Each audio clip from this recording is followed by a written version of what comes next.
ആശ്വാസദായകനായ കർത്താവ് നമ്മോടുകൂടെ ഇരിക്കുന്ന ദൈവത്തിൻ്റെ വലിയ സ്നേഹത്തെ ഓർത്ത് ദൈവത്തെ സ്തുതിക്കുന്നു.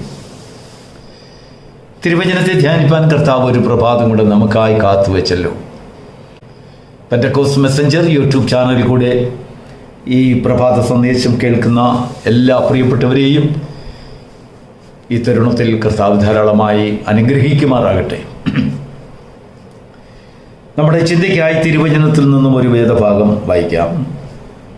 ഇയ്യോബിൻ്റെ പുസ്തകം 16-ാം അധ്യായത്തിൻ്റെ 19-ാം വാക്യം. ഇപ്പോഴും എൻ്റെ സാക്ഷി സ്വർഗത്തിലും എൻ്റെ ജാമ്യക്കാരൻ ഉയരത്തിലും ഇരിക്കുന്നു.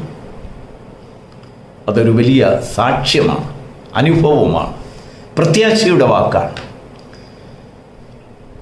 നമുക്കറിയാം, നമ്മൾ ഏതെങ്കിലും ഒരു ദേശത്ത് ചെന്നാൽ, ഒരു അപരിചിതമായ ദേശത്ത് ചെന്നാൽ, ആ ദേശക്കാർ നമ്മെ പരിഹസിക്കുന്നു എന്നിരിക്കട്ടെ. അവിടുത്തെ കുറച്ച് ചെറുപ്പക്കാരോ നമ്മുടെ സമപ്രായക്കാരോ വൃദ്ധരോ ആരെങ്കിലുമൊക്കെ നമ്മളെ കണ്ട്, നമ്മുടെ വേഷം കണ്ട്, നമ്മുടെ പ്രവർത്തനം കണ്ട്, അല്ലെങ്കിൽ നമ്മുടെ വാക്കുകൾ കേട്ട് നമ്മെക്കുറിച്ച് അധികമൊന്നും തിരിച്ചറിയാത്തവർ നമ്മെ പരിഹസിക്കുന്നുവെങ്കിൽ നമുക്ക് വലിയ ദുഃഖമൊന്നും തോന്നത്തില്ല. കാരണം അവർക്ക് നമ്മെക്കുറിച്ച് ഒന്നും അറിയില്ല. അറിഞ്ഞിരുന്നു എങ്കിൽ അവർ പരിഹസിക്കയില്ലായിരുന്നു എന്ന് നമുക്കൊരു ചിന്തയുണ്ട്. എന്നാൽ നമ്മളൊരു കൂട്ടുകാരൻ്റെ വീട്ടിൽ ചെന്നാലോ, നമ്മെ ചെറുപ്പം മുതൽ അടുത്തറിയുന്ന ഒരു വ്യക്തിയുടെ വീട്ടിൽ ചെല്ലുമ്പോൾ അവർ നമ്മെ പരിഹസിച്ചാലോ, നമുക്ക് വളരെ പരിചയമുള്ള, അല്ലെങ്കിൽ നാം ജനിച്ചു വളർന്ന ദേശത്ത്, നാം കുടുംബമായി ജീവിക്കുന്ന പശ്ചാത്തലത്തിൽ, അല്ലെങ്കിൽ ആ പ്രദേശത്ത് ചുറ്റുപാടുകളിൽ ചിലരൊക്കെ ചേർന്ന് നമ്മെ പരിഹസിക്കുന്നുവെങ്കിൽ കാണാതല്ല, നേരിട്ട് പരിഹസിച്ചില്ലെങ്കിലും കേൾക്കാതെ നമ്മളറിയാതെ നമ്മളെ പരിഹസിച്ചാലോ ഭയങ്കര പ്രയാസം തോന്നും. ഇനിയും ഒരു സ്നേഹിതൻ നമ്മുടെ ഭവനത്തിൽ വന്ന് നമ്മെ പരിഹസിച്ചാലോ, നമ്മെ ചെറുതാക്കിയാലോ, നമ്മുടെ ഹൃദയം തകർന്നു പോകും. സ്നേഹിതനല്ലേ നമ്മുടെ ഭവനത്തിൽ വന്നിരിക്കുന്നത്, അല്ല ഇറങ്ങിപ്പോടൂ എന്ന് പറയാൻ പറ്റുമോ? അതും പറ്റില്ല. അങ്ങ് കേട്ട് സഹിക്കാനേ പറ്റത്തുള്ളൂ. അവർ പോയി കഴിയുമ്പോൾ നമ്മുടെ കണ്ണിൽ നിന്ന് ധാരധാരയായി കണ്ണുനീരൊഴുകും. കാരണം ഇവരെന്നെ അറിഞ്ഞിട്ടും എന്നോടിങ്ങനെ ചെയ്തല്ലോ. എന്നെ മുഴുവനായി അറിയുന്നവർ ഞാൻ വിചാരിച്ചതുപോലെ അല്ലല്ലോ എന്നെക്കുറിച്ച് അവർ മനസ്സിൽ ചിന്തിച്ചത്.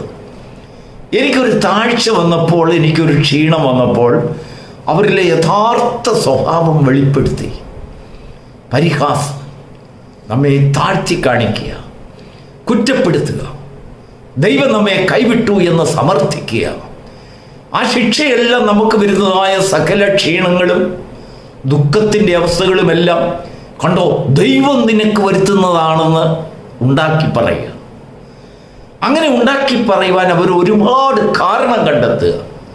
ഇതൊക്കെ കേൾക്കുമ്പോൾ തീർച്ചയായിട്ടും നമ്മുടെ ഹൃദയം തകർന്നു പോകും. കാരണം അന്യരല്ല പറഞ്ഞത്, നമ്മെ അറിയാവുന്നവർ, അടുത്തറിയാവുന്നവർ, ചെറുപ്പം മുതൽ പരിചയമുള്ളവർ, നമ്മോടൊപ്പം ആരാധിക്കുന്നവർ, നമ്മോടൊപ്പം ഭക്ഷിച്ചവർ, നമ്മോടൊപ്പം സഞ്ചരിച്ചവർ, നമ്മോടൊപ്പം പറയുകയും കാര്യങ്ങളൊക്കെ, കഥകൾ പറയുകയും ചിരിക്കുകയും തമാശ പറയുകയും ഒക്കെ ചെയ്തവർ നമ്മളറിയാതെ നമ്മെക്കുറിച്ച് പരിഹാസം ഉന്നയിക്കുമ്പോൾ ദേശക്കാരുടെ ഇടയിൽ വലിയ കേൾവിക്ക് കാരണമാക്കുന്ന, നമ്മുടെ ഹൃദയത്തെ തകർക്കുന്ന രീതിയിലുള്ള കുറ്റങ്ങൾ നമ്മുടെ മുൻപിൽ ആരോപണമായി കൊണ്ടുവരുമ്പോൾ സഹിക്കാൻ വയ്യാത്ത കുറ്റം. ഇയ്യോബിന് അങ്ങനെ ഒരു അനുഭവം അവൻ്റെ ജീവിതത്തിൽ ഉണ്ടായി. നമുക്കറിയാം, ഇയ്യോബിനെ കുറിച്ച് നമ്മൾ ധാരാളം കേൾക്കുകയും പഠിക്കുകയും ഒക്കെ ചെയ്തിട്ടുള്ളതാണ്. ഇയ്യോബിനുള്ളതുപോലെ ഉണ്ടായതായ ദുഃഖങ്ങൾ ഒന്നും നമ്മുടെ ജീവിതത്തിൽ സംഭവിച്ചിട്ടില്ല. പക്ഷേ ഇയ്യോബ് അവരുടെ മുൻപിൽ ചങ്കൂറ്റത്തോടെ പറയുകയാണ്, ഇപ്പോഴും എൻ്റെ ജാമ്യക്കാരനും എൻ്റെ സാക്ഷിയും സ്വർഗത്തിലും ഉയരത്തിലും നിൽക്കുന്നു. എൻ്റെ ജാമ്യക്കാരൻ ഉയരത്തിലാണ്, എൻ്റെ സാക്ഷി സ്വർഗത്തിലാണ്. അതിൻ്റെ അർത്ഥം, അതിനൊരർത്ഥമുണ്ട്. നിങ്ങൾക്ക് എന്തെങ്കിലും ഒരു പാരിതോഷികം കൊടുത്ത് എൻ്റെ ജാമ്യക്കാരനെയും എൻ്റെ സാക്ഷിയെയും നിങ്ങൾക്ക് വശീകരിക്കാൻ കഴിയുകയില്ല. നാം ഇന്ന് ലോകത്തിലുള്ളതായ കുറ്റങ്ങളെക്കുറിച്ചൊക്കെ, കേസ് കാര്യങ്ങളെക്കുറിച്ചൊക്കെ, ആരോപണങ്ങളെക്കുറിച്ചൊക്കെ, കോടതികളെക്കുറിച്ചൊക്കെ നമ്മൾ വാർത്താ മാധ്യമങ്ങളിൽ കൂടെയൊക്കെ കേൾക്കുന്നുണ്ടല്ലോ. കേസ് വളരെ ഭംഗിയായിട്ട് ഇങ്ങോട്ട് മുൻപോട്ട് വന്ന് അതിൻ്റെ ഒരു ക്ലൈമാക്സിലേക്ക് വരുമ്പോൾ എവിടുന്നെങ്കിലും കുറേ പണമൊക്കെ കൊടുത്ത് ജാമ്യക്കാരെയും ഈ സാക്ഷികളെയും ഒക്കെ അങ്ങ് വശീകരിക്കും. കൂറുമാറ്റങ്ങൾ. നമുക്കായി ജാമ്യം നിന്നവരും ഓടിക്കളയും, കാണാനില്ല, അവരുടെ ജാമ്യം പിൻവലിക്കുന്നു. എന്താണെന്നറിയാമോ? അവർ എന്തൊക്കെയോ സമ്മാനങ്ങൾ കൊടുത്ത് ആരൊക്കെയോ വശീകരിച്ചു. നിരപരാധികളായിട്ടുള്ളവർ കണ്ണുനീരൊഴുക്കി കോടതിയുടെ മുൻപിൽ നിൽക്കുമ്പോഴായിരിക്കും അവർക്ക് വേണ്ടി സാക്ഷ്യം പറഞ്ഞവർ മാറിക്കളഞ്ഞു, അവരുടെ അഭിപ്രായം മാറി. അവർക്ക് വേണ്ടി ജാമ്യം നിന്നവർ, ഞാനിവന് വേണ്ടി ജാമ്യം നിൽക്കുന്നു എന്ന് കോടതിയുടെ മുൻപാകെ നേരത്തെ സാക്ഷി പറഞ്ഞ് വാക്ക് പറഞ്ഞ് ഒപ്പിട്ടവർ സധയം പിന്മാറി. തകരുന്ന ഹൃദയം. Price the Lord. ഇവിടെ ഇയ്യോബ് ഒരു കാര്യം സമർത്ഥിക്കുകയാണ്. ആ സമർത്ഥനം നമ്മുടെയും സാക്ഷ്യമാണ്. എന്താണെന്നറിയാമോ? എൻ്റെ സാക്ഷി സ്വർഗത്തിലാണ്, എൻ്റെ ജാമ്യക്കാരൻ ഉയരത്തിലിരിക്കുന്നു. അതുകൊണ്ട് എന്താണ് അതിനകത്തുള്ളത്? നിങ്ങൾക്കാർക്കും ഒന്നും കൊടുത്ത് അവരെ വശീകരിക്കുവാൻ, സ്വാധീനിക്കുവാൻ കഴിയുകയില്ല. അവരുടെ സാക്ഷ്യമായി, അവർ കൊടുത്തതായ ജാമ്യമായി അത് അവസാനം വരെയും നിലനിൽക്കുന്നു. നമ്മുടെ കർത്താവ് നമുക്ക് തന്നതായ ജാമ്യം ഒരിക്കലും മാറ്റാവുന്നതല്ല. Price the Lord. ഒരു സമ്മാനവും കൊടുത്ത് തൻ്റെ ആ സാക്ഷി സ്ഥാനത്ത് നിന്ന് നമുക്ക് വേണ്ടി ജാമ്യം നിന്ന ജാമ്യത്തിൻ്റെ പദവിയിൽ നിന്ന് തന്നെ പിന്തിരിപ്പിക്കുവാൻ ഒരു മനുഷ്യനും സാധ്യമല്ല. അത് ജാമ്യമാണ്, ഉറപ്പുള്ള ജാമ്യം. Price the Lord. നമുക്ക് വേണ്ടി സാക്ഷ്യം പറഞ്ഞതായ പരിശുദ്ധാത്മാവ് ഒരു പാരിതോഷികവും കൊടുത്ത് തന്നെ വശീകരിക്കുവാനും സ്വാധീനിക്കുവാനും സാധ്യമല്ല. അത് അവസാനം വരെയും പരിശുദ്ധമായ വാക്കുകളല്ലാതെ അശുദ്ധമായതൊന്നും ഉച്ചരിക്കുകയില്ല. നമ്മളിലെ പരിശുദ്ധിക്ക് വേണ്ടി അത് എപ്പോഴും നിലകൊള്ളും. ജാമ്യക്കാരനോ, അവൻ്റെ ജോലി എന്താണെന്ന് അറിയാമോ?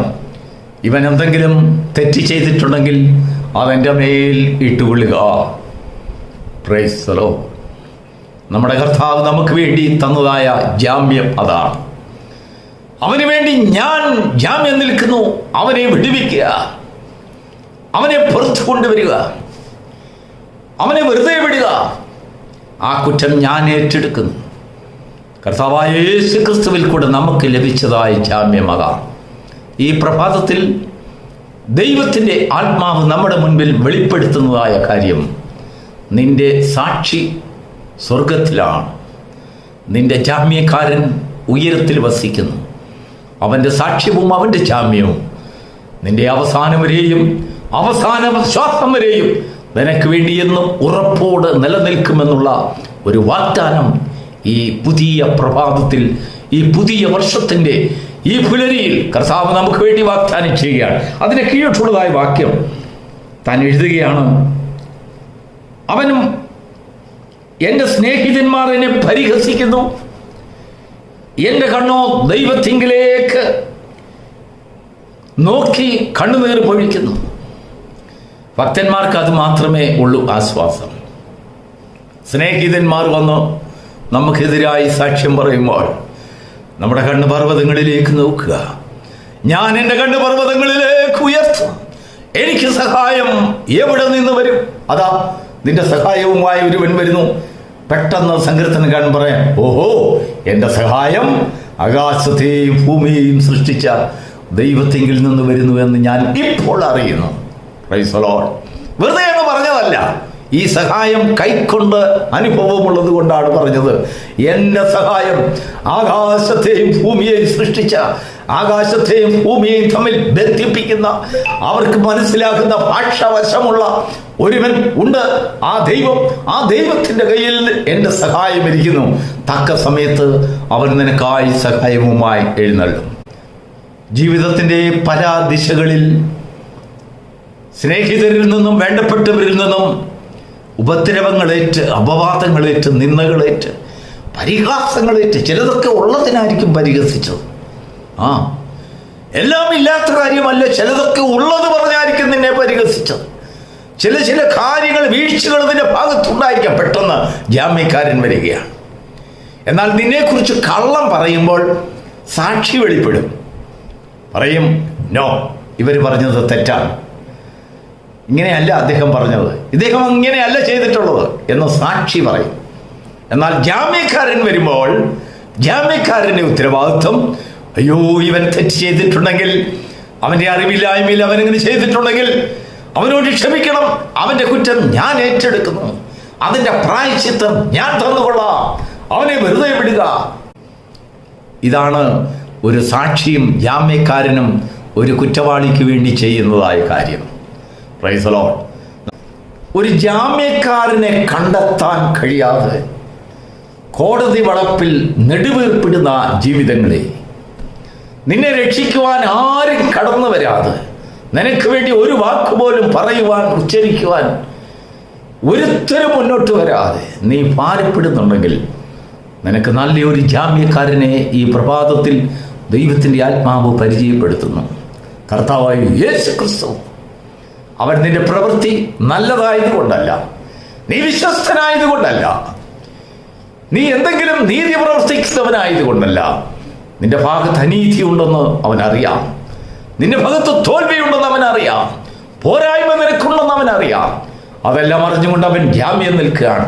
ഞാൻ അവന് വേണ്ടി ജാമ്യം നിൽക്കുന്നു. നമ്മുടെ കർത്താവ് തന്നെത്താൻ ത്യജിച്ച് നമ്മുടെ പാപങ്ങളെല്ലാം തൻ്റെ മേൽ വഹിച്ചുകൊണ്ട് നമുക്ക് വേണ്ടി സ്വർഗത്തിൽ, താഴെയല്ല, സ്വർഗത്തിൽ, ഉയരത്തിൽ, മനുഷ്യർക്കാർക്കും വശീകരിക്കുവാനും സ്വാധീനിക്കുവാനും കഴിയാത്ത രീതിയിൽ ഉയരത്തിൽ വസിക്കുന്നവനായ കർത്താവ്, അവൻ നമുക്ക് വേണ്ടി ജാമ്യം നിൽക്കുന്നു.